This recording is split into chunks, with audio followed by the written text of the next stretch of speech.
Hi everybody, it's great to be back here again. Tomorrow we're continuing with our lecture series on the laws of Passover from Peninei Halacha at this point, and we will open up the way the Torah relates to the prohibition of chametz, of bread. Why is it so strict? As we know, it is not only bread we can't eat on Passover, but we can't have it in our possession, we can't see it. It is so strict that even a little drop our rabbis render unclean. So the whole pot, if a little speckle of chametz falls inside your food pot, whatever you may be cooking, the entire pot has to be thrown out. And it becomes chametz. Why is it so strict for? What is unique about chametz that we are so careful in getting one drop of chametz in our food? So the answer to this question is the Zohar Kadosh, the famous Rabbi Shimon Bar Yochai, the Kabbalist, from one of the Tanaim, the greatest Tanaim who wrote the Zohar Kadosh. He says that the chametz represents the arrogance, and we see this. We know when bread, how is bread made? By putting in, as we say, shmarim, yeast, and it rises, so that rising of the dough represents arrogance. And therefore, it's the evil urge, the arrogance over here that we're talking about, the Yetzer Hara. On the other hand, matzah is something that remains. It doesn't show off. Here I am. It's not being arrogant. And that's really what's reflected within the chametz. And the question that immediately comes to mind is, if this is the case, then why don't we refrain from eating chametz all year round if it represents arrogance? So apparently, some arrogance is a good thing.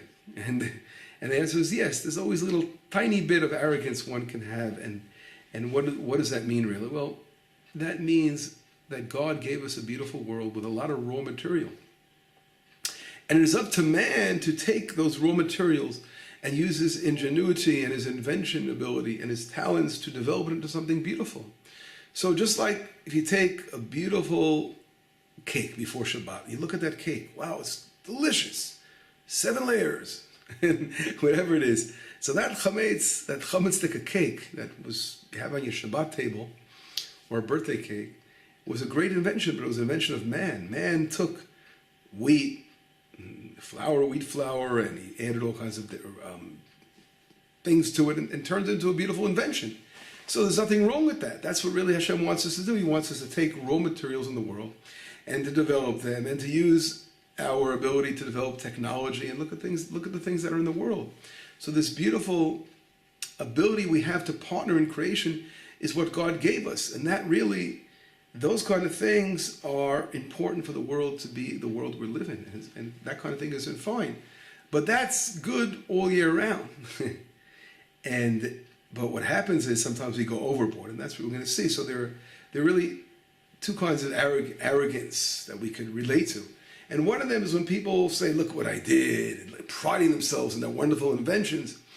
And when people do that they're trying to say or believe that they are better than they really are. And that kind of arrogance will eventually destroy their lives and not let them achieve the goals. It damages them instead of allowing them to burst forward and to succeed in life. And when we see this, those who are arrogant, we all know how far they get in life. On the other side, there's another interesting type of arrogance, which is related to the way man relates to God. And this is more connected to the holiday of Passover, in that, what does the holiday of Passover represent? The holiday of Passover is really to show us that the roots of faith, that God is behind everything. And the fact that it is only God, no human intervention over here.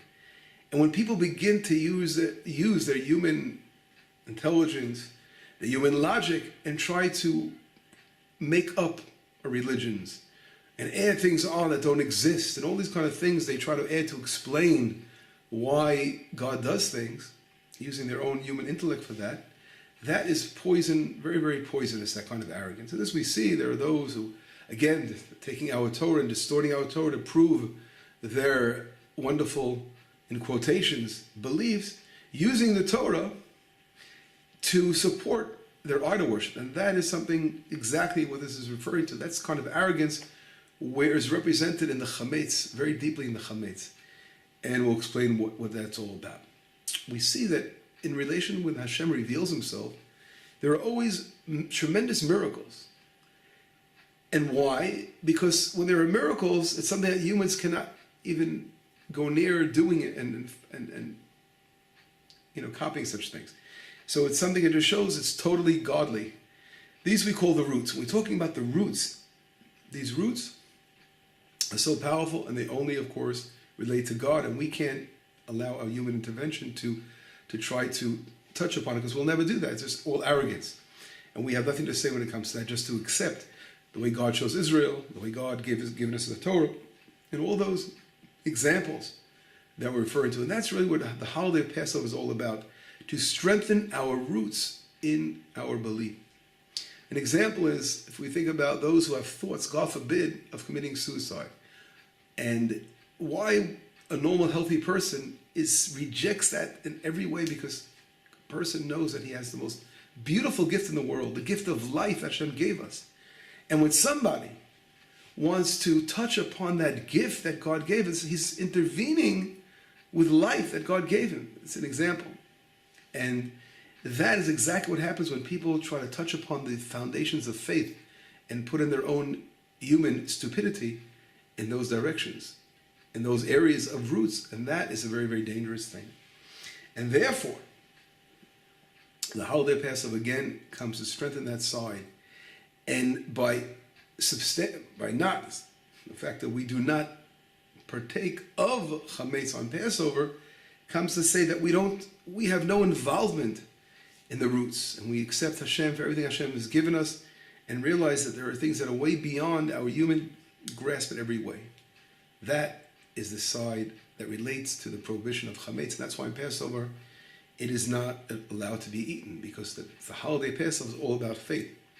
But during the year, we're not dealing with the roots. We're dealing with the branches. And the branches are the beautiful abundance that God gave in the world.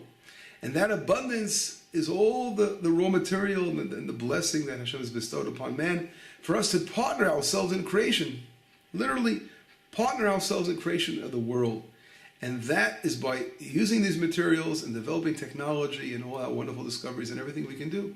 And that is allowed during the year. It's a wonderful thing.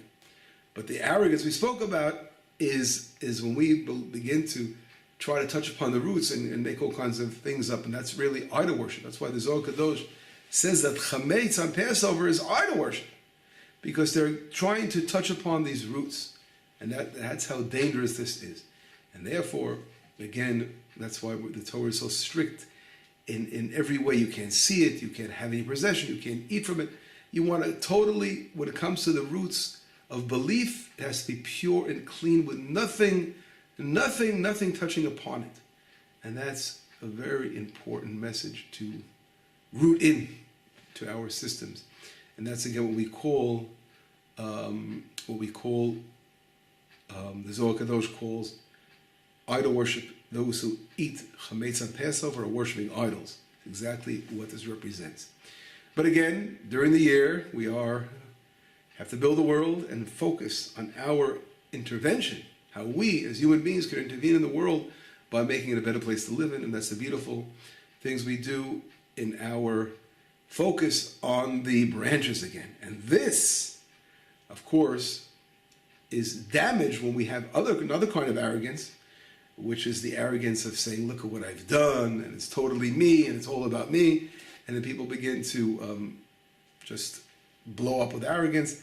That kind of arrogance will end up damaging their invention, and human invention, etc., and then being able to help the world. They'll end up doing damage, etc. So anyway, that was a little understanding of what the chametz was all about. We'll get back to our next lesson very soon. Bye-bye for now.